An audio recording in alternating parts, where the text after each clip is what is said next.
누가복음 16장 1절부터 13절까지 읽어보겠습니다. 또한 제자들에게 이르시되 어떤 부자에게 청지기가 있는데 그가 주인의 소유를 낭비한다는 말이 그 주인에게 들린지라. 주인이 그를 불러 이르되 내가 네게 대하여 들은 이 말이 어찌 됨이냐. 네가 보던 일을 세마라. 청지기 직무를 계속하지 못하리라 하니 청지기가 속으로 이르되 주인이 내 직분을 빼앗으니 내가 무엇을 할까. 땅을 파자니 힘이 없고 빌어먹자니 부끄럽구나. 내가 할 일을 알았도다. 이렇게 하면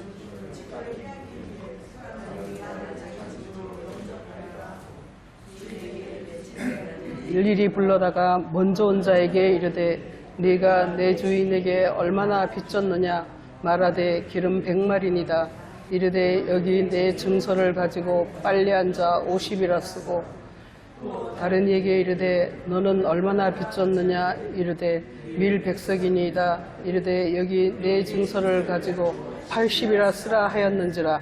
주인이 이 옳지 않은 청지기가 이를 지혜 있게 하였으므로 칭찬하였으니 이 세대의 아들들이 자기 시대에 있어서는 빛의 아들들보다 더 지혜로움이니라. 내가 너희에게 말하노니 불의의 재물로 친구를 사기라.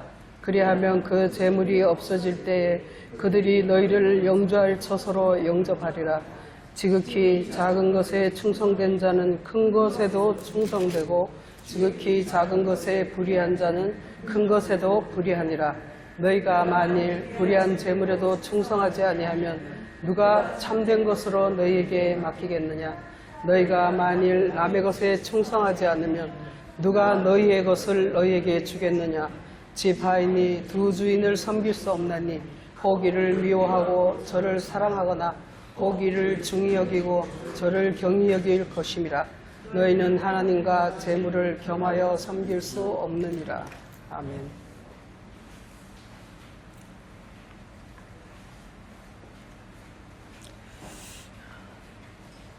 이 불의한 청지기에 대한 누가복음은 특히 비유가 많이 있습니다.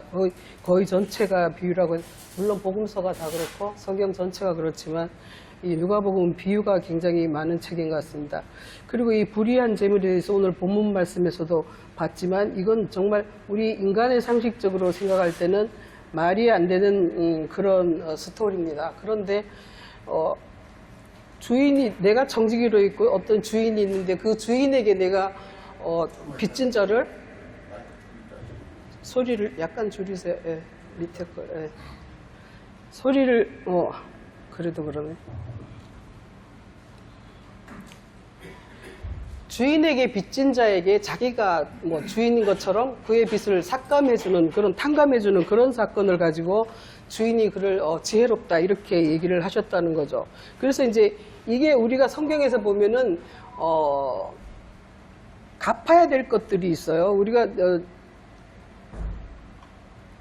마태복음 6장에서 주님이 가르쳐 주신 기도에 대해서 우리가 우리에게 빚진 자를, 죄진 자를 사하여 준 것 같이 하면서 빚을 졌다고 말하고, 이건 원래 죄진 자라고 말하는데 원래는 빚이라는 단어예요, 이게. 그래서 이 빚을 갚아줘야 된다. 우리에게 빚진 자를, 우리에게 죄진 자를 사하여 준 것 같이 우리 죄를 사하여 주옵시고 이렇게 기도를 하고 있습니다. 그러니까 우리가 빚을 갚아야 되고 죄를 갚아야 되고, 또 성경에서 이 갚아야 된다는 거에 대해서 많이 얘기를 하고 있는데 구약에서는 이게 서원을 갚아라 이렇게 얘기를 하고 있습니다. 이게 셋 다 우리가 갚아야 될 어떤 채무 관계에 있는 그런 건가 봐요, 이게. 근데 이게 뭔가 하면은 이 빚과 죄라는 건 둘 다 오페일로라 그래서 똑같은 단어를 쓰고 있어요. 그리고 이제 서원을 갚으라 하는 건 이제 구약에서는 서원을 갚으라고 하는데 나실인의 서원이라고 해서 민수기 6장에 보면 나실인의 서원이다 이렇게 해서 나실인이 서원을 하고 있어요. 나실인이라는 것은 뭐냐면은 하나님께 거룩하게 드려지는 자다 이런 말씀이 있습니다. 이런 개념이 있습니다. 그래서 이게 나실인의 서원을 갚아야 되고, 그리고 이제 신약에 보면 죄를 갚아라 이렇게, 이제 빚을 갚아라 이렇게 얘기를 하고 있습니다. 근데 우리가 우리 자기 개인에 놓고 생각을 해보시면 나에게 빚진 자가, 나에게 죄진 자가 도대체 누굽니까? 여러분 생각해 보세요. 나한테 죄진 자가 누가 있을까요? 내 자신에게 죄진 자, 그럼 나한테 죄진 자 없는 사람은 기도할 필요가 없는 거잖아요. 그런 거에 대해서. 이 죄라는 것이, 빚이라는 것이 뭔가를 이제 우리가 알아야 되겠습니다. 여기에서. 그러니까 오늘도 지금 본문에서 어떤 부자에게 청지기가 있고 그 소유를 낭비한다. 이렇게 여기에서 이제 어떤 부자가 있고 등장인물이 주인, 부자가 있습니다. 그리고 또 빚진 자가 있습니다. 빚진 자가 있고 또 누가 있죠? 청지기가 있고. 제가 주보에 이 세 사람을 등장인물이라고 해놨는데 가만히 보니까 한 사람이 또 있더라고요. 고발하는 자가 있어요. 이 소문을 그 주인한테 이제 고발하는 자가 또 하나 있어요. 그래서 이 주인에게 고발하는 자가 있는데 이것은 우리가 알다시피 계시록에서 12장에서도 보면 밤낮 참사하는 자가 우리를 밤낮 참사하는 자가 있다고 하잖아요.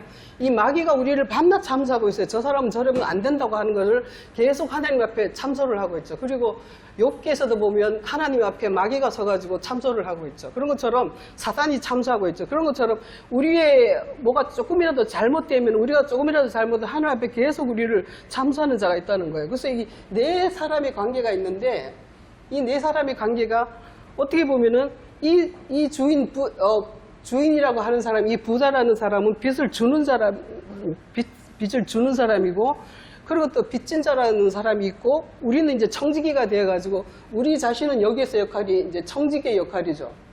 근데 이 빚진 자를 어떻게 하면 우리가 이제 빚을 갚아줘야 되는데, 주인이 그 소유를 낭비한다, 이렇게 얘기를 합니다. 낭비한다, 소비한다. 이건 무슨 뜻이냐면 무익하게 사용을 한다는 거예요. 아무 쓸모없이 자기의 부자의 이 재산을 쓸모없이 이게 낭비를 한다. 이런 말을 하고 있습니다. 근데 2절에서 보면은 16장 2절에서 보면 이것을 셈하라 이렇게 얘기를 합니다. 셈이라는 것이 뭐냐면 우리 돈을 숫자를 셈하는 게 아니라 성경에서 보면은 로고스라고 해가지고 로고스를 계산하라는 거예요. 우리가 돈을 계산하는 게 아니라 우리가 하나님과의 이 주인하고의 관계에 있어서는 이 로고스라고, 요한복음 1장에서 로고스가 태초에 말씀이 계시니라고 해서 이 말씀을 로고스라고 하는데 이 말씀에 관한 것을 계산하자는 거예요. 그러니까 이 성경에서 말하는 모든 빚이라는 것은 바로 이 말씀을 계산하는 거라는 것이죠. 마태복음 18장 한번 보세요. 마태복음 18장에서도 비슷한 말씀이 있는데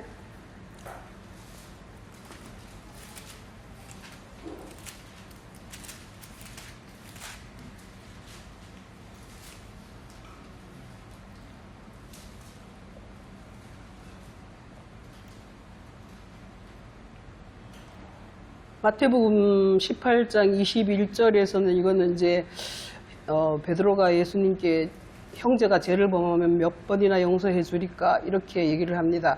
이것도 마찬가지로 여기서는 하마리티아를 쓰고 있고 이제 죄를 범한다고 이렇게 쓰고 있는데 이걸 몇 번을 용서해 주면 됩니까? 이렇게 해서 7번이 아니라 70번에 7번을 용서해 줘라 이렇게 얘기를 합니다. 그리고서는 이제 여기에서 23절에서 이렇게 천국은 그 종들과 결산하려 하던 어떤 임금과 같다 이렇게 얘기해서 천국은 바로 그 종들과 결산을 하려 같은 아까 이게 본문 말씀에서 말하는 그 계산하자 셈하자 하는 거하고 같은 단어를 이렇게 쓰고 있는데 여기에서도 말씀에는 로고스 신아이로라고 해서 신아이로 로고스 신아이로라 해서 신이라는 것은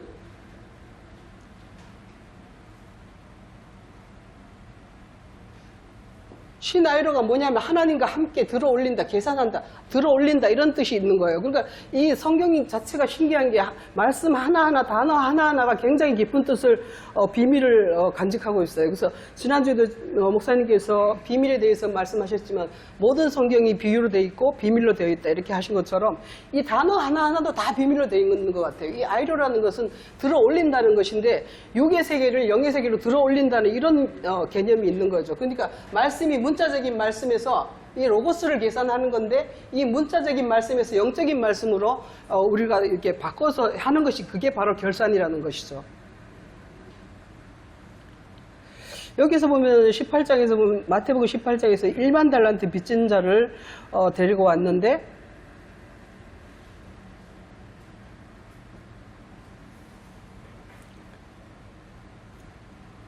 1만 달란트 빚진 자를 자기는 1만 달란트 빚을 져서 탕감을 받았는데 그 동관에게는 500데나리 얼마죠 이게?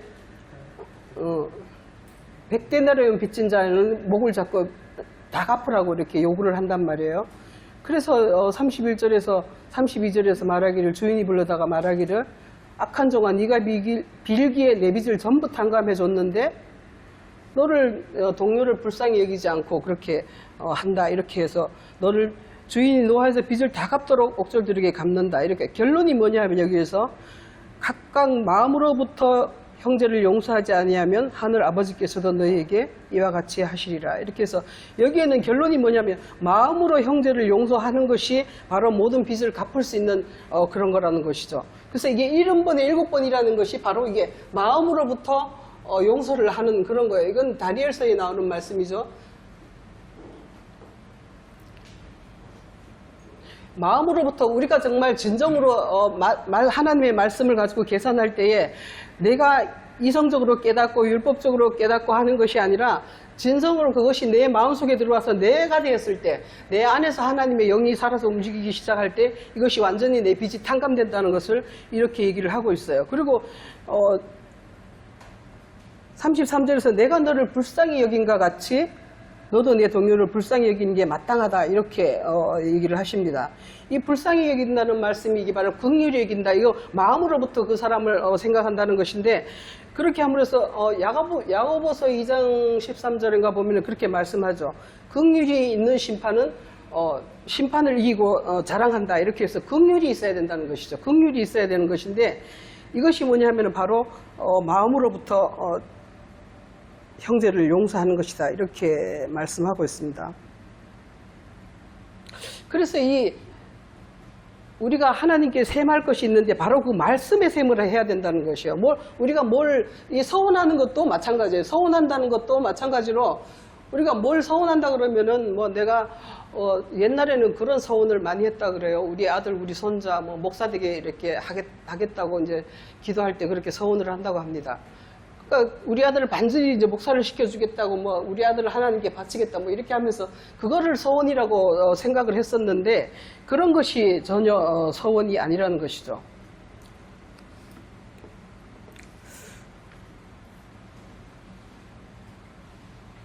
본문 말씀에서 다시 한번 보겠습니다. 누가복음 3절에서 청지기가 속으로 이르되 내가 직분을 빼앗길 것인데 참 이거 큰일 났네 생각해보고 땅을 파먹자니 힘이 없고 빌어먹자니 부끄럽다 이렇게 얘기를 했습니다. 그러니까 이게 뭐냐면 육신의 어떤 생각으로는 할 수가 없는 거고 내가 누군가에게 빌어먹자 해도 이게 되지를 않는다는 거예요. 이게 빌어먹을 근데 우리는 사실은 많이 빌어먹는 것 같아요. 목사님을 통해서 말씀을 깨닫게 해주시고 하니까 우리가 빌어먹는 거나 마찬가지인데 근데 실제적으로는 우리가 정말 마음속까지 형제를 마음속까지 용서하지 않으면 자기 것이 안 되는 것처럼 이 형제라는 것이 여기서 그래요. 형제라든가 빚진 자라든가 이런 것들이 다 우리는 어떤 인간적인 어떤 사람을 생각하고 있는데 성경에서 말하는 이 모든 대상이 말씀 자체라는 거예요. 우리가 어떻게 해야지 말씀 자체를 말씀이 내가 하나님으로부터 1만 달란트 빚을 탕감을 받았는데 그것은 어떤 뜻이냐면 1만 달란트 전체를 탕감받았다는 것은 바로 주께서 예수 그리스도께서 우리에게 오셔가지고 그 모든 것을 깨닫게 할 수 있는 능력을 주셨다는 것이죠. 그게 바로 탕감을 받은 것이에요. 근데 이제 우리가 작은 것들 문자적인 성경 하나하나에서 우리가 말씀을 깨달을 때에 여기에 문자에 매여가지고 이 말씀을 문자적으로 이거는 지켜야 되겠다 하는 것들이 바로 100데나리온 빚진 자에게 우리가 요구를 한다는 그런 것과 같은 개념이라는 거예요. 이렇게 해서 그러니까 우리가 성경에서 보는 모든 것들은 성경을 얘기를 하는 걸로 생각하시면 되겠습니다.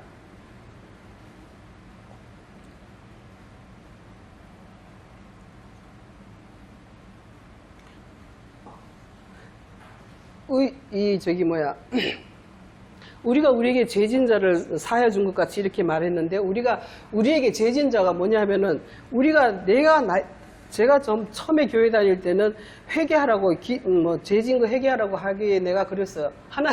저는 하나님께 대놓고 그랬어요. 저 죄진 거 없는데요? 그렇게 이제 하나님한테 막 대놓고, 저는 죄진 거 하나도 없어요. 막 이렇게 이제 대들었던 적이 있었어요. 저기에. 그런데 이게 죄라는 것이 뭐냐면은, 로마서 3장을 한번 보세요. 로마서 3장 20절에 율법 행위로 의롭다 할 사람이 하나도 없다 이렇게 얘기를 했고, 로마서 5장 13절에 보시면 이런 말씀이 있습니다. 죄가 율법 있기 전에도 이 세상에 있었으나 율법이 없었을 때는 죄를 죄로 여기지 않았다 이렇게 얘기를 합니다. 그러니까 나는 죄가 없었어요. 원래 제가 원래 없었을까요? 있었을까요?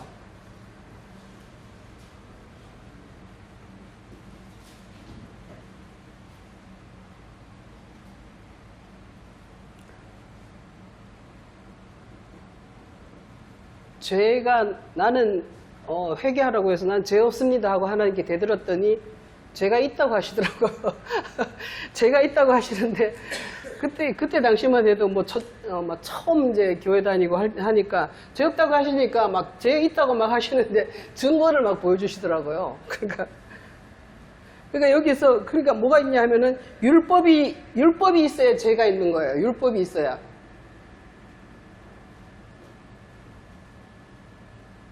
내가 이런저런 짓을 하더라도 율법이 없으면 죄가 없는 거예요. 법이 없으면은 이걸 죄로 정할 수가 없어요. 지금도 국회에서 법을 정한다고 하더라고요. 그러니까 법이 있으니까, 법이 우리에게 주어졌으니까 내가 하는 모든 것들이 법에 맞지 않으면 죄가 되는 거예요. 그래서 그러니까 나 죄 없는데 죄지게 만들어버린 게 바로 뭐냐면 율법이라는 거죠. 그래서 우리가 우리에게 죄진 자를 사하여 준 것 같이 이렇게 한 거죠. 율법이 나를 죄지게 했단 말이에요. 율법이 나를 죄지게 했는데, 이 율법이라는 것이 우리가 알다시피 율법이라는 것은 의문에 불과하지 않습니까? 의문이라는 것은 바로 그 속에 성경 말씀은 하나님께서 우리에게 통역 문자로 사람들이 읽을 수 있는 통역 문자로 주셨지만, 그 속에는 하나님의 어떤 계획이나 뜻이나 섭리나 이런 것들이 들어있기 때문에 이 의문을 가지고는 그 안에 속한 것들을 바르게 깨우칠 수가 없다는 것이죠. 그래서 이제 율법이 있다는 것은 결국 우리에게 죄가 있다는 것을 정죄하는 거예요. 그래서 우리가 고발하는 자가 뭐냐면 율법이 우리를 계속 고발하고 있다는 것이죠. 저 사람은 죄가 있다. 이렇게 계속 이제 고발을 하고 있습니다.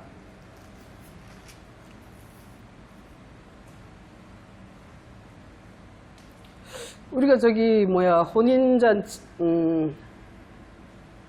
슬기로운 5처녀와 어리석은 5처녀의 이렇게 비유를 얘기할 때에 어리석은 자들이 슬기로운 자들에게 그 기름을 좀 달라고 하고 이렇게 빌리려고 할 때 그 사람들이 안 빌려준다고 한단 말이에요. 안 빌려줘. 너하고 나하고 쓰기에 둘 다 모자랄 거니까 안 빌려준다. 너는 가서 살아. 이렇게 얘기를 하고, 그러니까 이게 여기서 말하는 것처럼 땅을 파자니 힘도 없고 빌어먹자니 부끄럽다 하는 것이 이런 것을 얘기하는 것 같아요.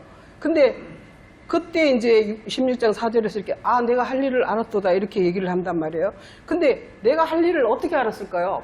갑자기 내가 할 일을 알았다. 어떻게 이게 바로 뭐냐 하면은 제가 생각하기에는 바로 이게 계시라는 것이죠. 이렇게 하는 거구나 하고 이렇게 계시를 버뜩 깨닫게 되는데, 이게 이제 어떻게 하냐 하면은 빚진 자에게 불러다가 100 진 사람은 50이라 써라. 그 다음에 100 진 사람을 80이라 써라. 이렇게 얘기를 한단 말이죠.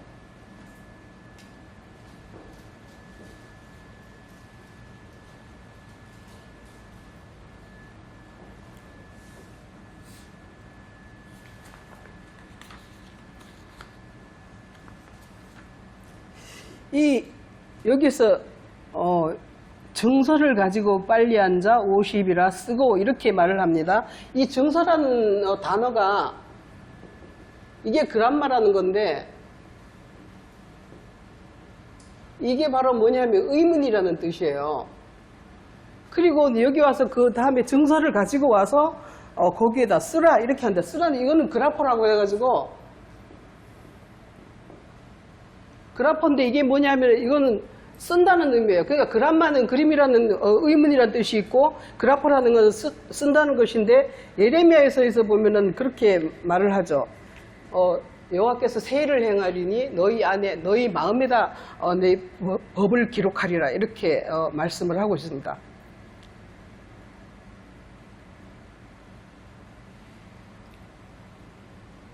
밖에 있는 말씀이 아니라 의문적인 말씀이 아니라 그라퍼라는 것은 우리 마음 안에 이걸 또 사도 바울은 돌비, 신비 이런 식으로 또 해석을 했었죠.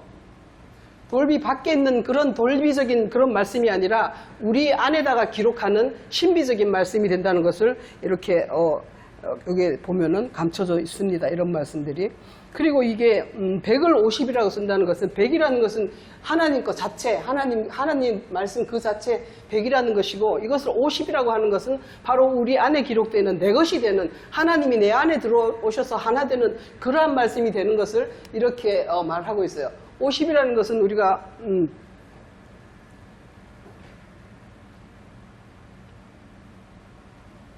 레위기 25장에 보면 이거 희년이라 해가지고 희년이 일곱 안식일이 7번 되면은 그 다음 해에 희년이다. 이것은 너희에게 자유를 공포하노라. 이렇게 해가지고 이제 희년이 되는 그런 것을 이제 50이라고 하는 것이죠. 그러니까 또 신약에 와서는 50일을 이제 성령 오심이라고 해가지고 성령 충만이라는 의미가 있죠. 그러니까 50이라는 것은 하나님의 어떤 것이 내 안에 충만하게 되는 그때를 50이라고 하는 것이죠. 그리고 80이라는 말도 여러분께서 다 아시듯이 8이라는 것은 8일 만에 할례를 한다. 그래서 옛것을 제거하는 때가 바로 8일이라는 것이죠. 그리고 옛것을 제거하는 것이 8일이고 또 거룩한 성회다 이렇게 해가지고 모든 사람들이 모이는 그러한 때를 또 8일이라고 이렇게 얘기하기도 합니다. 한번 찾아보시죠. 레위기 23장입니다.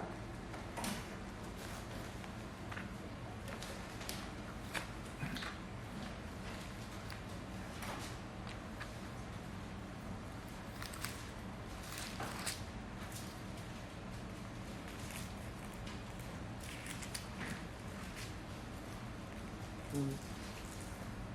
36절에서 보면은 이래 동안에 너희는 여호와께 화제를 드릴 것이요 8째 날에도 너희는 성회로 모여서 여호와께 화제를 드릴지니 이는 거룩한 대회라 너희는 어떤 노동도 하지 말지니라.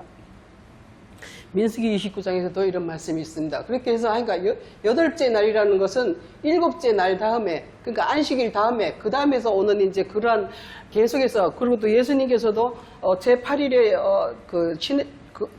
제8일에 변화산에 올라가셔가지고 변화되는 부활의 모습을 보여주시는 그런 것도 바로 제8일을 의미하는 것입니다.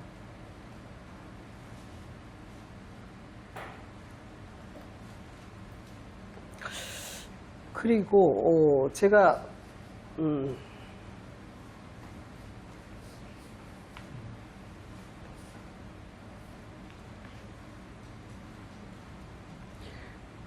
누가복음 7장도 한번 보시겠습니다. 누가복음 7장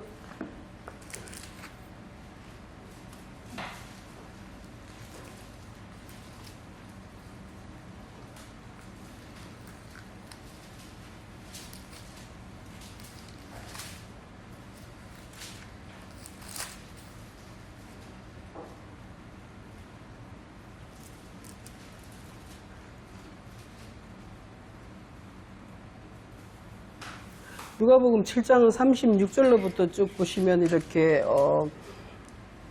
향유를 담은 옥합을 가지고 여자가 와가지고 예수님 발 아래다가 향유를 쏟으면서 이렇게 발을 닦아드리고 있는데, 그러니까 사람들이 그 죄인이 여자가 그 죄인인데 그 여자가 향유를 갖다 그렇게 낭비를 한다 이렇게 생각을 하면서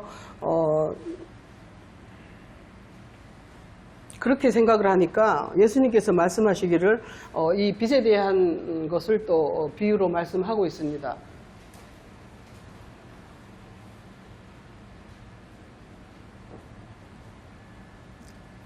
빚주는 사람에게 빚주는 사람이라는 거 여기서도 마찬가지로 빚주는 사람이 있습니다. 그리고 빚진 자가 둘이고 주는 사람은 물론 하나님이실 것이고, 그리고 빚진 자가 둘이 있는데 빚진 자는 하나는 500데나리온 줬고 하나는 50데나리온을 줬는데 둘 다 갚을 것이 없어서 탕감을 해줬습니다. 그랬더니 누가 그를 더 사랑하겠느냐? 질문이 그렇습니다. 누가 그를 더 사랑하겠느냐? 빚을 갚아주면, 빚을 탕감해주면 사랑하게 된다, 이렇게 말씀을 하시는 거예요.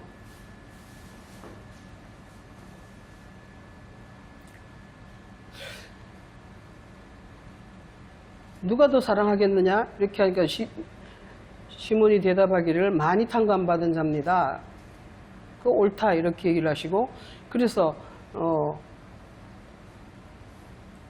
47절에서 그의 많은 죄가 사하여졌도다.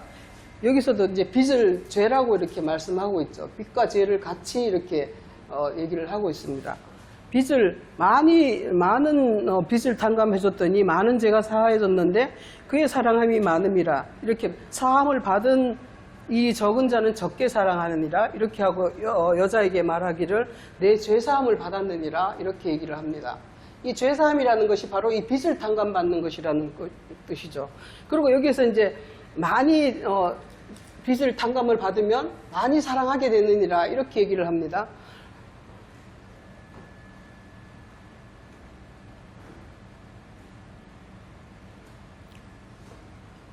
많이 사랑을 한다는 게 우리가 원래 말씀을 익히고 배우고 주님께 이렇게 나오는 목적이 뭐냐면 이 사랑 때문에 나오는 것이죠. 사랑이 뭐냐면 하나님의 생명이시고 하나님의 모든 것이 사랑인데, 내가 이 빚을 갚음으로 해서, 탕감을 받음으로 해서 내가 사함을 받는다는 이런 것을 얘기를 하고 있습니다. 그렇게 빚을 갚음으로 해가지고 내게 사랑이 많아진다는 것을 이렇게 얘기를 하고 있는 것이죠.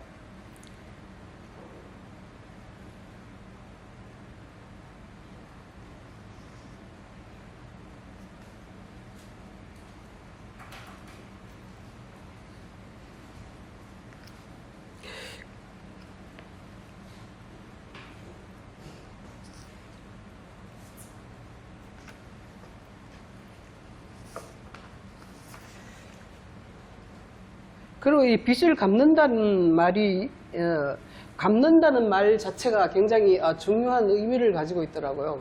구약에 갚는다 이렇게 하는데, 이 갚는다는 말을 보면 두 가지를 쓰고 있는데,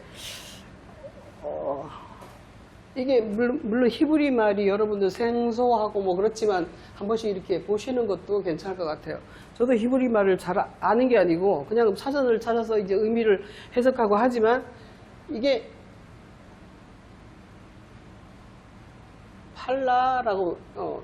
팔라라고 쓰는 단어가 있고, 또 하나는 뭐 샬람이라고 이렇게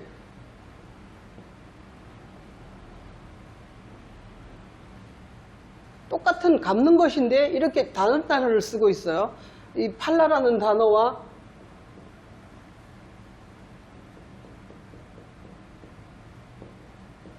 샬람이라는 단어를 쓰고 있는데, 이게 신기한 게 이 팔라라는 단어가 뭐냐면은 전부 다 이렇게 기적을 얘기하고 있어요. 기이하다, 기적이다, 기사, 여호와께 능치 못함이 있겠느냐, 뭐 기사를 행하신 여호와다, 뭐 이렇게 하는데, 이 팔라라는 단어를 쓰고 있어요. 죄를 갚으려면 반드시 이게 일어나야지 된다는 것을 얘기를 하고 있어요. 그리고 이 샬람이라는 말은 뭐냐면 완성된다, 성취한다, 이런 의미가 있더라고요.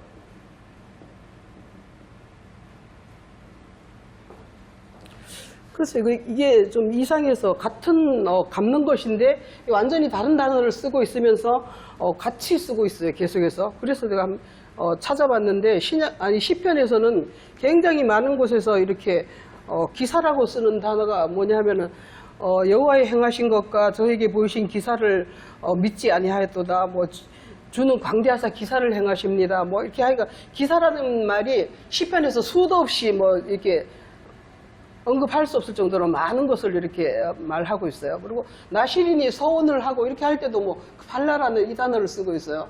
그러니까 이게 뭐냐면 여호와께서 능치 못함이 있겠느냐 할 때도 이것도 이제 기적 이런 뜻으로 이제 팔라를 쓰고 있고요. 그러니까 모든 이게 서원을 갚아야 될 때는 반드시 이렇게 기사가 일어나야지 된다는 것을 의미를 하고 있는 것 같아요. 그리고 이게 신명기 23장을 한번 보시면 신명기 23장 한번 보시겠습니다.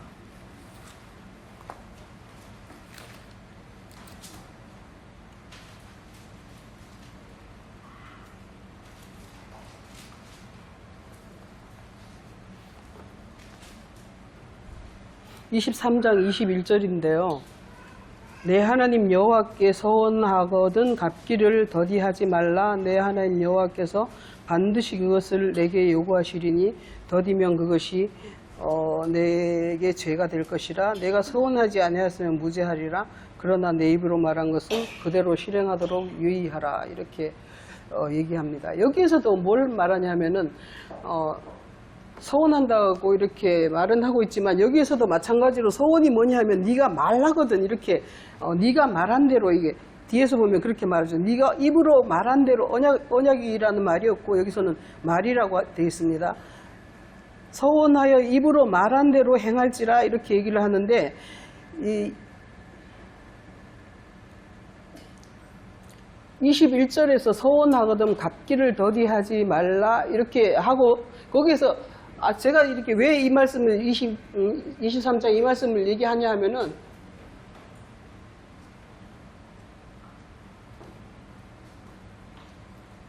이거 해석을 완전히 잘못해 놓은 것 같아서 제가 한번 해보는 겁니다.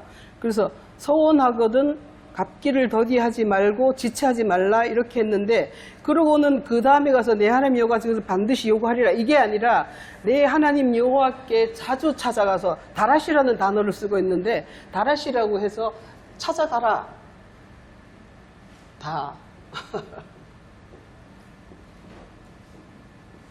찾다 구하다 문의하다 이 다라시라는 말이 그런 뜻으로 되어 있어요. 그러니까 내 하나님께서 반드시 너에게 요구하시리나가 아니라 물론 그렇게 생각할 수도 있지만 반드시 여호와께 찾아가서 계속해서 네가 서원하였거든 네가 서원하였거든 네 입으로 말을 냈거든 반드시 여호와께 찾아가서 계속해서 물으라 그렇게 하면 될 것이다 하야 이렇게 해가지고 임하야 해가지고 너와 함께 될 것이다 이런 개념으로 쓰여 있더라고요. 그러니까 그렇게 하지 않으면 죄가 될 것이다 이렇게 해석을 그렇게 해야 될 것 같더라고요. 그러니까 21절에서 서원하였으면 반드시 그 지체하지 말고 여호와께 찾아가서 계속해서 묻고 또 물으라 이렇게 돼 있는 거더라고요. 그러니까 우리가 서원이라 그러면 어떤 다른 약속이 아니라 우리가 서원이라는 것은 내 입에서 나오는 말이 서원인데 무슨 말을 행하였든지 그 말이 우리에게 서원이라고 하지 않습니까? 그러니까 마태복음 12장에서도 보면 그렇죠. 네가 무슨 무익한 말을 하든지 심판날에 그 무익한 말로 신문을 받으리라 이렇게 말씀하십니다. 그러니까 성경에서 말하는 모든 빚이나 죄나 서원이나 이런 것들이 다 우리의 말을 가지고 말씀하고 있다는 것이죠. 그러니까 우리의 말이 하나님의 하나님께 속한 그 말에 맞느냐 안 맞느냐에 따라서 우리가 심판을 받기도 하고 그렇게 된다는 것을 말하고 있어요. 그래서 이거를 갚는 방법이 뭐냐 하면 서원을 갚는 방법이 계속 주께 찾아가서 구하고 묻고 또 구하고 물으라 이렇게 얘기를 합니다. 그리고 22절에서 네가 서원하지 아니하였으면 무죄하리라 이렇게 했는데 이미 서원을 했는데 여기서 그 뜻이 아니고 서원을 중지하면 그치면 내 말이 아니라는 것을 내가 시인을 하면 그런 뜻이 되는 거예요. 내가 생각했던 하나님의 말씀이 내가 생각했던 것이 아니구나 하는 것을 자기를 내려놓는 그것이 바로 서원을 그치는 것이라는 것이죠. 그러니까 이 모든 말씀이 내가 그동안은 어떻게 문자적으로 이렇게 생각을 했지만 볼 때마다 그렇게 생각했지만 이게 그 뜻이 아니구나 하고 하는 순간 이게 서원이 끝난다는 거예요. 중지가 된다는 거예요. 그러면 죄가 없다는 것이죠. 그러고는 이제 주님께 계속 물어봐야 된다는 것이에요. 이게 또 우리 서목사님 자주 인용하시는 전도서 5장하고 같은 개념을 말씀을 하고 있더라고요. 전도서 5장 한번 보시겠습니다.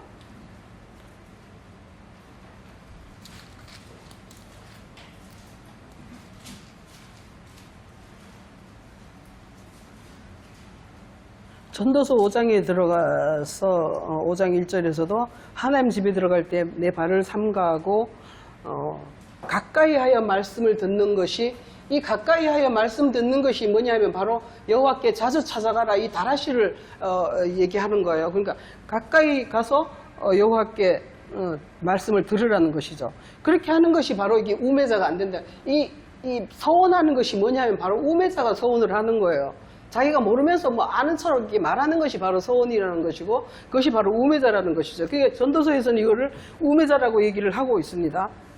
그래서 여기서는 함부로 입을 열지 마라, 급한 마음으로 말을 내지 마라, 이렇게 말을 하면서 4절에 가서 내 하나님께 서원하였거든, 이렇게 해서 여기서도 이제 갑기를 들이게 하지 말라 했어요. 여기서는 샬람이라는 단어를 써서, 그러니까 우리가 왜 샬람이라는 단어를 썼을까 생각해 봤더니 완성을 시킨다는 거지. 그러니까 서원하는 것은 온전하지 못하다는 것이죠. 그러니까 온전하지 못한 상태가 바로 죄요 빚이라는 거예요. 죄요 빚이라는 것은 뭐냐면 내가 그 어떤 그 상태에 온전하게 이르지 않은 상태, 하나님의 뜻을 완전히 이해하지 못한 상태, 그것이 바로 이렇게 서원한 것이고 우매한 것이고 그렇다는 것을 이렇게 말씀하고 있습니다.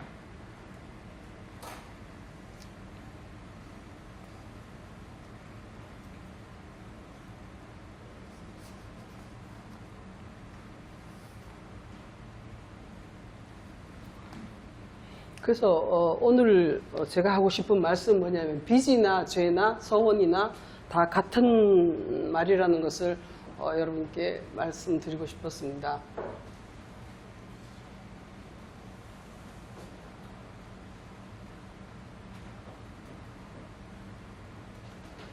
근데 이 빚을 갚으려면 반드시 이 기사, 하나님께서 서목사님께서는 항상 기적 기사를 말씀하시기를 하나님께서 우리에게 개입하시는 거다, 이렇게 얘기를 하셨어요. 그러니까 하나님께서 우리에게 개입하는 것이 뭐냐 하면 바로 이 기적인데, 이것이 일어나야지만이 이 샬람은 완성이 된다는 것이죠.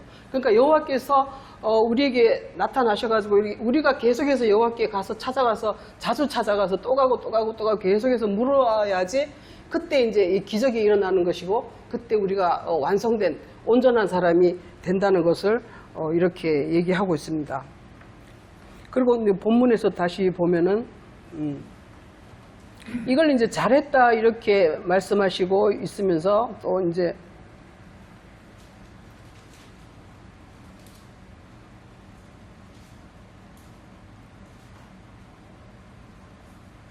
이 16장 8절과 9절에서 칭찬하여 8절에서 보면은 칭찬하였으니 이 세대의 아들들이 자기 시대에 있어서는 빛의 아들들보다 더 지혜로웁니다. 이렇게 얘기를 합니다.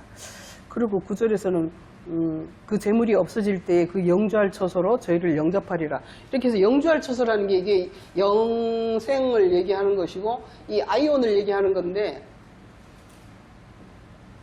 이 아이온이라는 것은 영원한 어떤 세계를 의미하는 것 같아요. 그래서 여기서 8절이나 9절이나 다 이 영주할 처소라고 해서 이 아이온의 세대로 이제 얘기를 하고 있습니다. 그러니까 그 세대에서 그 시대, 그 아이오니스 그 세계에서 아들들이 이 시대의 빛의 아들들보다 이 시대의 빛의 아들들이라는 것은 여기에서는 문자적인 것을 가지고 있는, 문자적인 빛을 가지고 있는 그 유대인들을 얘기하고 있는 것이죠. 그리고 이제 그 9절에서 말하기를 불의의 제물로 친구를 사귀라. 이렇게 오늘 제목을 제가 그렇게 썼는데, 불의의 제물로 친구를 사귀라. 불의의 제물이 나중에는 친구가 된다는 것입니다. 그러니까 불의의 제물이, 이 불의의 제물이라는 것이 의문에 속한 것이고 의문이고 율법이고 이렇지만, 그것은 그게 불의라고 하지만 왜 불의냐? 하나님께서 주신 율법인데 왜 불의가 되겠습니까? 그것은 왜냐하면은 아직까지 내 것이 되지 않았고 아직까지 주님께서 그 안에 계시지 않기 때문에 이것이 불의의 제물이라고 하는 것이에요. 그런데 여기에 충성하고 있는 사람이 불의의 제물, 이 작은 것, 불의의 제물을 여기서는 작은 것이다 이렇게 얘기를 하고 있습니다. 그게 또 뭐냐면 남의 것이다 이렇게 얘기를 합니다. 이 율법이 우리에게 주어졌지만 이것이 내 것이 되지 않으면, 여기에 집중하고 충성하지 않으면 이것이 내 것이 될 수가 없다는 것이죠. 그러니까 말씀이 이렇게 주어졌지만 우리가 말씀이 정말 그 속에 들어있는 제가 오늘 수박에 대한 비유를 썼는데 수박이 하나 있는데 그 수박 겉만 계속 갖고 있으면 아무 소용이 없다는 것이죠.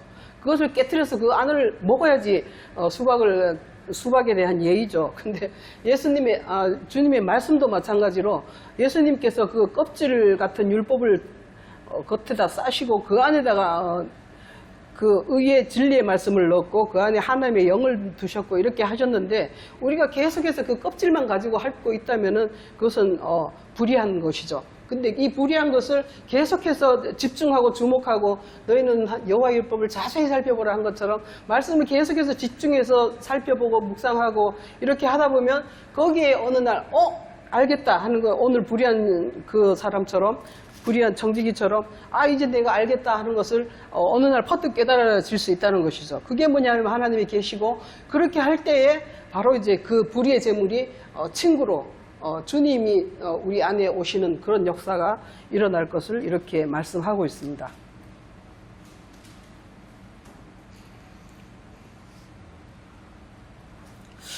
요한복음 5장 한번 보시겠습니다. 요한복음 5장입니다.